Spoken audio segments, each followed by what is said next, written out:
আঁতৰাই পঠিয়াই এই বস্তুখিনি কৰে। মই এই কথাই বিভিন্ন বায়ুমণ্ডলটোকে একেবাৰে চাফা সুন্দৰ পৰিৱেশ কৰি পেলাই পৰিৱেশ শান্তি কৰে বহুতৰ ভিতৰৰ যিখিনি আছে।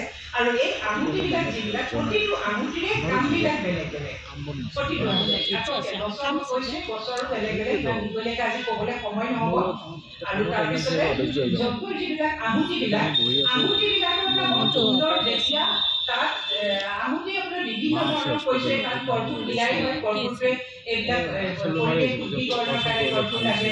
হালধি দিয়া হয় বহুত যজ্ঞত হালধি দিয়া হয়। হালধিয়ে বহুত আচৰিত শক্তি আঁতৰাই পঠিয়ায়। এনেও ঘৰত অকণমান হালধি পৰিৱেশ ঘৰত বেয়া হৈছে কাৰোবাৰ ঘৰত অলপ ভয় ভয় ভাৱ এটা হৈছে কিবা হৈছে অকণমান শুকান হালধি অকণ জ্বলাই দিব তাৰ পৰিৱেশ শুদ্ধ হৈ যায়। এইবিলাক প্ৰমাণ চোৱা বস্তু সেইকাৰণে কৈছো। আৰু এইবিলাকৰ পৰা আপোনাৰ পৰিৱেশৰ বহুত কামত আহে। তাতোকৈ ডাঙৰ কথা এই যে যজ্ঞৰ যি আহুতিখিনি থাকে তাৰ পৰা বৰ ধুনীয়া এটা গোন্ধ ওলায় প্ৰতিটো বস্তুৰে। এতিয়া মই ক'লো অশ্বগন্ধাই হওক যিয়ে হওক প্ৰতিটো বস্তুৰে গুৰিবিলাক সেইবিলাক গুৰি কৰি পেলাই বা সৰু সৰুকৈ ভাঙি ভাঙি সেইবিলাক যজ্ঞৰ আহুতি তাৰমানে হাৱন সামগ্ৰী বুলি কিনিবলৈও পায়। তেনেকৈ প্ৰতিটো হাৱন সামগ্ৰী প্ৰতিটো কামৰ কাৰণে বেলেগ বেলেগ যজ্ঞ কুণ্ডৰ হিচাপতো বেলেগ বেলেগ হয়। আৰু এই ইয়াৰ পৰা যিটো বাষ্প ওলায় এইটো বৰ সুন্দৰ সুগন্ধি বুলি। সেইকাৰণে আমাৰ মহামৃত্যুঞ্জয় মন্ত্ৰটোত কৈছে সুগন্ধিম প্ৰস্তিবাৰ্তনা। কিয় কৈছে আমাৰ এই সুগন্ধিবিলাকে আমাৰ ইয়াৰ মগজুৰ সক্ৰিয় কৰি তোলে মগজু। সেইটো কাৰণে বহুতবিলাক অসুখ এইবিলাকৰ এই যে যজ্ঞ কৰি পেলাই বহুতকেইটা অসুখ মই সেইটো এটা কৈ গ'ম উল্লেখ কৰি দিম। এইবিলাক সাধাৰণতে নাইকিয়া হৈ যায়। এই যে আমাৰ ভিতৰখন এক্টিভেট কৰি দিয়ে মগজুটো।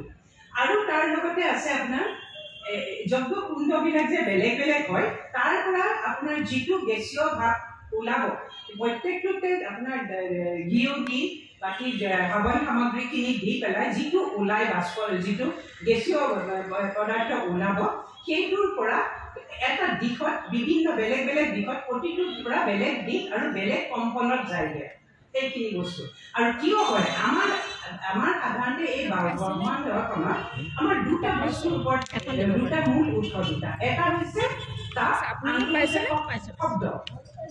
তাপ আৰু শব্দ দুটাই মূল বস্তু আমাৰ এইখনত। আৰু এই দুটা বস্তুৱে আমাৰ যজ্ঞৰ পৰা উৎপন্ন হয়। আৰু এই দুটা উৎপন্ন হোৱাৰ লগে লগে তাতে কি হয় শব্দ মানে মন্ত্ৰৰ পৰা শব্দ হয়।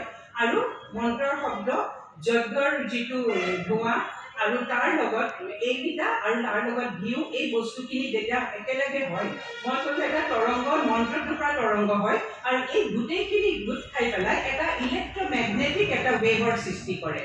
আৰু সেই বস্তুটোৱে অতি সোনকালে নিৰ্দিষ্ট দেৱী দেৱতাক গৈ পেলাই টাচ কৰিবগে পাৰেগে। বা আমাৰ যিটো যজ্ঞ কুণ্ডত আমি অগ্নি দিওঁ অগ্নি দেৱতা আমাৰ মাধ্যম বুলি কওঁ।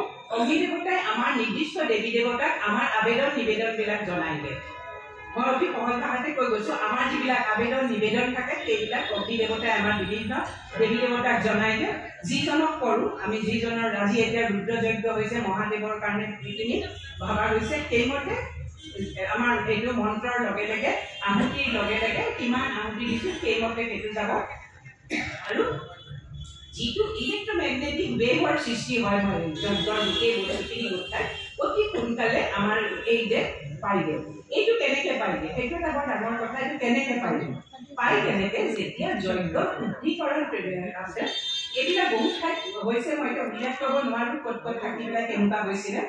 এতিয়া আপুনি চাওক এডোখৰ জেগাৰ পৰিৱেশটো যেতিয়া চাফা হৈ যায় গোটেইখন চাফা হৈ গ'ল ধূলি বালিৰে নালাগে একদম আখুৰিক শক্তি কোনো ধৰণৰ নিগেটিভ বস্তু নাথাকে তেতিয়া গোটেইখন খালী হৈ গ'ল মানে আমাৰ যিটো ব্ৰহ্মাণ্ডীয় শক্তি আমি যি দেৱী দেৱতা বুলি কওঁ সেয়া এক শক্তি। প্ৰত্যেকে একোটা এনাৰ্জি। এই এনাৰ্জি আমি সোনকালে আমাৰ বস্তুবিলাক এনাৰ্জিৰ লগত সংযোগ হয়। যিটো মই ক'লোঁ আমাৰ এনাৰ্জিৰ লগত যে আমাৰ প্ৰথম কামটোৱে হৈছে আমাৰ এনাৰ্জি। আমি যিখিনি এই যে যজ্ঞ কৰাৰ লগে লগে আমাৰ প্ৰথম কামটো হয় কি আমাৰ ব্ৰহ্মাণ্ডীয় শক্তিৰ লগত আমাক কানেক্ট কৰা সংযোগ কৰা। এই সংযোগটো হয় কেনেকৈ গোটেই পৰিৱেশ যেতিয়া চাফা হৈ যায় আমি এনেইতো আমি কয় শাস্ত্ৰৰ ভাষাত ক'বলৈ গ'লে আমি এনেই ক'লে কয় কিন্তু আজিৰ যদি আমি ল'ৰা ছোৱালীক আমি ক'বলৈ হয় নতুন প্ৰজন্ম তেতিয়া আমি ক'বলৈ গ'লে গোটেই পৰিৱেশ আমাৰ চাফা হৈ গ'ল গোটেই পৰিৱেশ শুদ্ধ গতিকে তাত আমাৰ যে ব্ৰহ্মাণ্ড শক্তিৰ লগত আমাৰ সংযোগ অতি সোনকালে হৈ যাব বস্তুটো এইটো আৰু বেছি নকওঁ বহুত দীঘলীয়া হৈ গৈছে খালি এটা দৰকাৰী এটা পইণ্ট এটা কৈছোঁ মই এইটো যে মই ক'লো এই যে যিবিলাক আমাৰ দ্ৰব্যৰ পৰা আমাৰ মগজুৰ যিটো এক্টিভ কৰে এইটোৰ পৰা বহুতকৈ ডাঙৰ কথা এটা আমি পাইছোঁ কি এইটো কেইজনমান তিনিজন ডক্টৰৰ লগত মই সমানে একেলগে কৰিবলৈ সুবিধা পাইছিলোঁ বিষয়টোত এইটো হৈছে কি কেইটামান বেমাৰৰ যিখিনি মানসিকভাৱে ৰোগী এপিলেপচি আৰু ডিমেনচিয়া আজিকালি খুব বেছি হৈছে এইবিলাকৰ বস্তুবিলাকৰ এটাই উপায় আছে কাৰণ দৰৱ এটা যেতিয়া খোৱা যায় আমাৰ শাস্ত্ৰত আছে দৰৱ এটা যেতিয়া খোৱা যায় পেটলৈ যায় শাস্ত্ৰত আছে নাকেদি সোনকালে বস্তুটো ওপৰলৈ যায় মগজুলৈ যায় গতিকে খোৱাতকৈ এই নাকেদি যেতিয়া বস্তুটো নাইকিয়ালৈ যায় তেতিয়া সোনকালে ভাল হয় সেইকাৰণে এইবিলাকৰ কাৰণে এই ডিমেনচিয়া ভুগি থকা লোক মানসিক ৰোগ এইবিলাকৰ কাৰণে যজ্ঞ সোনকালে হৈ থাকিব লাগে হোম হ'ব লাগে এই পৰিৱেশ শুদ্ধিকৰণ আৰু তাৰ লগে লগে আজিৰ দিনত এতিয়া যুগৰ পৰিৱৰ্তনৰ সময় যুগৰ এতিয়া সন্ধিক্ষণৰ সময় এই যুগৰ সন্ধিক্ষণৰ সময়ৰ ওপৰত এতিয়া ঋষিসকলে এতিয়া মানে এটা বস্তু শাস্ত্ৰত থকা বস্তু মই কৈ আছোঁ দেই এতিয়া কি হৈছে যেতিয়া আপোনাৰ এই যুগৰ সন্ধিক্ষণৰ সময়ৰ ওপৰত পৰম ব্ৰহ্মই কৰে কি এতিয়া বহুত ভগৱানসকলৰ কিছুমান দায়িত্ব সপ্ত ঋষিৰ হাতত দিয়ে আৰু সপ্ত ঋষিসকলে এই সময়খনত বিশ্ব ব্ৰহ্মাণ্ডৰ চলোৱা কামখিনি কৰে আৰু এই যুগৰ পৰিৱৰ্তনৰ এই যে সন্ধিক্ষণৰ সময়ডোখৰ পৰিৱৰ্তন নহয় সন্ধিক্ষণৰ সময় আৰু এই সময়ডোখৰতে বিভিন্ন অমৰত্ব লাভ কৰা ঋষিসকলে মানুহৰ মাজত আনি এই কামবিলাকত যাতে হয় যাতে কেউপিনে